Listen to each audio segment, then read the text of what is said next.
Bonjour à tous et bienvenue dans ce tout nouveau numéro Film and Cult.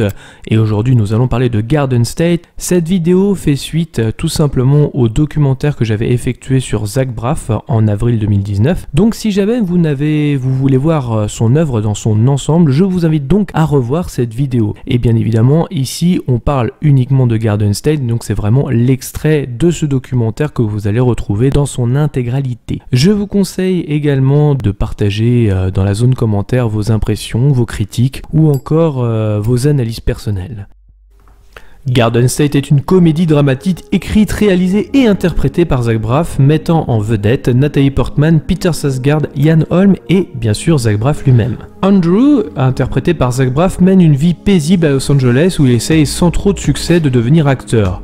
Complètement assommé par la quantité de médicaments qu'il prend, il semble avoir perdu le goût de la vie, vivant au jour le jour dans une attitude de désinvolture totale. Un jour, il se réveille d'un rêve dans lequel il se trouvait dans un avion sur le point de s'écraser et remarque qu'il a reçu un message téléphonique de la part de son père, interprété par Ian Holm, qui lui annonce que sa mère paraplégique vient de mourir. Andrew quitte donc Los Angeles et retrouve dans sa maison d'enfance dans le New Jersey pour assister aux funérailles. Il reconnaît d'ailleurs les fossoyeurs, ses vieux amis Mark, Peter Sarsgaard et Dave, Alex Burns, qui l'invitent le soir même dans une fête où il se retrouve avec Jesse, Armando Riesco, un vieil ami qui vient de gagner une fortune après avoir créé son velcro. Il rencontre ensuite Samantha, une étrange et belle épileptique dont il va tomber petit à petit amoureux. Ce film fut une révélation, un scénario lambda mais qui en dit long derrière. Vous êtes devant un film romantique, soyez-en sûrs, et pourtant, le drama est bien présent. Rien que le début est totalement dans l'esprit du film. Zach Braff rêve d'un crash d'avion où il est le seul à ne pas paniquer, comme s'il n'y avait rien qui ne le raccrocherait à la vie. Il se réveille par son père lui annonçant donc la mort de sa mère. Cette première ligne de dialogue sera aussi mémorable que L'étranger d'Albert Camus. À la mise en scène, Zach Braff parlera plus que les mots. La chambre est toute blanche, sans meubles, totalement dépersonnalisée, rappelant que son personnage est totalement vide. Même devant la glace, ouvrant sur le nombre improbable de médicaments, cette glace le divise le visage de notre personnage principal comme si cette moitié ne demandait qu'à se réveiller. Lors de l'enterrement, il y retrouve un de ses anciens amis, joué par Peter Sarsgaard, Mark. Leur discussion évoque le fait que le personnage de Zach Braff est parti pour faire carrière dans le cinéma. Quand on réalise son premier film, on y ajoute souvent des éléments autobiographiques. Rien que le personnage du père, joué par Ian Holm, est psy, tout comme la maman de Zach Braff dans la vraie vie. Le film se concentre sur le passé. Andrew revient dans sa ville natale et se remémore beaucoup de choses. Il faut parfois se souvenir pour pouvoir avancer. En tant que spectateur, cela donne envie d'en savoir plus sur son passé pour savoir ce qui l'a conduit à être aussi paumé. Il se rend compte que ses amis ou ses potes n'ont pas forcément avancé comme si le temps s'était arrêté. Encore une fois, la mise en scène l'évoque plus que les mots, comme cette scène où le temps va relativement vite autour de lui et son personnage reste immobile. C'est également symbolisé par cette vieille moto de son grand-père. Nous avons également une autre scène presque théâtrale qui arrive ensuite. Jim Parsons, qui joue Sheldon dans The Big Bang Theory, est là pour son unique scène dans le film, mais je dois avouer que c'est assez drôle. Après le lycée, il a essayé tant bien que mal de réussir et le personnage de Peter Sarsgaard marque se fout éperdument de sa gueule. Une allusion à Star Trek est évoquée, ce qu'on retrouvera également par la suite dans le rôle de ma vie en 2014, toujours avec le même acteur, comme si c'était un comic relief. Et nous voilà sur la scène de rencontre entre Natalie Portman et le personnage d'Andrew.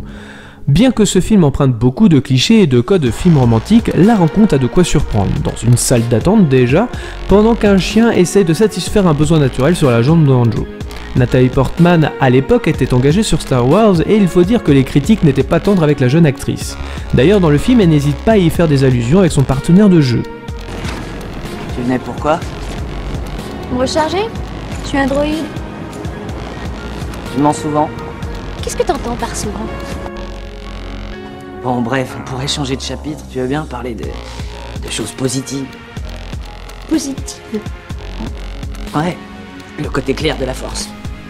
T'aurais quoi? Natalie Portman et son personnage Samantha, typique fantasme masculin avec un brin de folie qui nous fait déterrer de la monotonie. Malheureusement, elle a un gros défaut, elle raconte des histoires qui ne sont pas forcément vraies ou réelles. Il s'aperçoit en allant chez le docteur qu'il prend trop de médicaments qui ne servent pas réellement à grand chose et retrouve Sam à l'extérieur et font un tour de moto. Du coup, Andrew évoque les mensonges avec Sam et elle lui indique qu'il s'agit d'un TOC. Peut-être comme ceux que souffre l'acteur ou une allusion depuis qu'on lui a diagnostiqué ce trouble obsessionnel compulsif à l'âge de 10 ans. On sent que l'actrice se lâche et essaye de sortir de son rôle de Padmé pour faire découvrir sa palette d'actrices. Et il faut dire que contrairement à Hayden Christensen, elle réussira tout de même à s'en sortir en tant qu'actrice par la suite.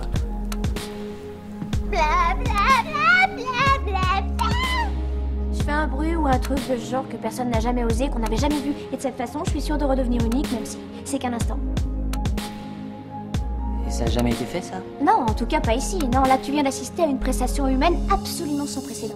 Ça défoule, tu devrais essayer. Non. And the Oscar goes to... On évoque très rapidement la religion juive dont Zach Braff est de confession. Je dis très rapidement car on le sent très timide sur le sujet et il l'évoquera beaucoup plus en détail dans Le rôle de ma vie, sa seconde réalisation.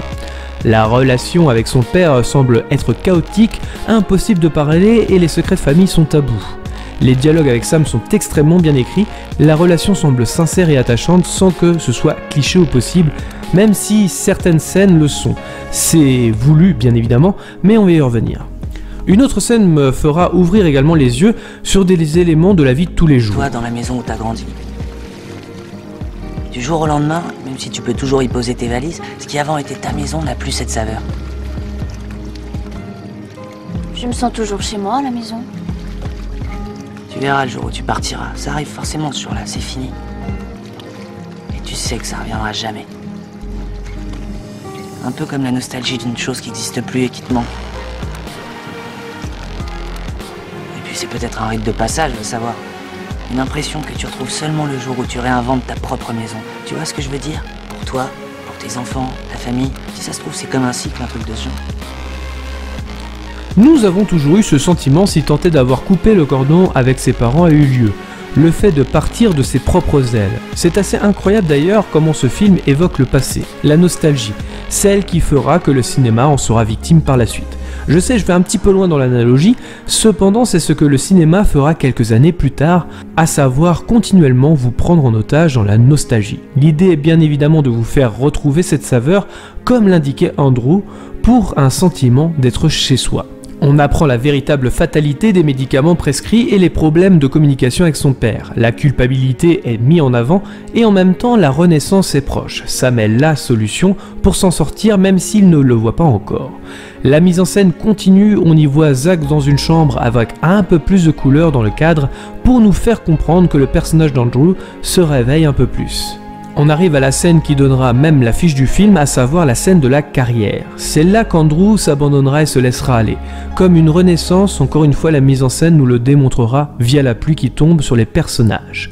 Les personnages se lâcheront en criant dans le vide, repoussant même son existence, comme s'ils criaient sur le vide de la première scène. Bon, je dois avouer que le personnage de Mark, c'est un peu plus complexe. Hello darkness, my old friend.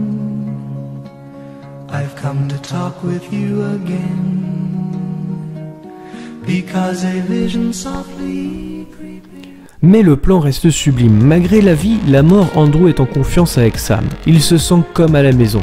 Cette odeur qu'il a oubliée, celle où on se sent bien. Il la retrouve grâce à elle. Bref, il retrouve le courage de parler à son père, quelques plaies à refermer. Il est amusant de voir quelques similitudes avec Le rôle de ma vie sorti en 2014 où il s'agissait du père qui mourait et non de la mère.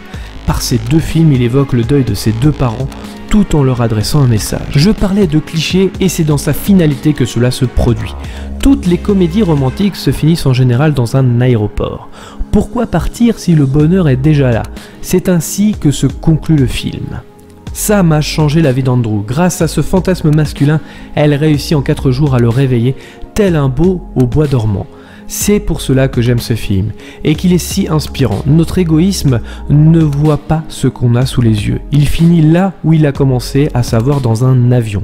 Et après tout, c'est peut-être même un signe dès le début du film. Celui où s'il rentre, il se crachera à nouveau. Le monde va encore trop vite autour de lui. Reprenant confiance, peu importe ce qui lui arrivera, Sam est la clé de ce bonheur tant recherché. Le fait qu'il la retrouve dans une cabine téléphonique indique clairement qu'elle l'appelle d'un certain point de vue. J'adore cette mise en scène inventive, j'adore cette audace qui paraît anodine mais qui veut dire beaucoup. Oui, ça se finit dans un aéroport, mais bon Dieu que c'est beau. Et puis merde, allons-y, on s'en fout, continuons cette aventure. Merci à tous d'avoir regardé cette vidéo, je précise encore qu'il ne s'agit que d'un avis et non d'une pensée unique. Pensez à commenter, à mettre un pouce bleu si vous avez aimé. Nous sommes disponibles également sur les réseaux sociaux, Facebook, Twitter, Instagram, mais également aussi sur notre site internet movies365.fr. Dans tous les cas, rendez-vous dans les salles obscures pour de nouvelles aventures.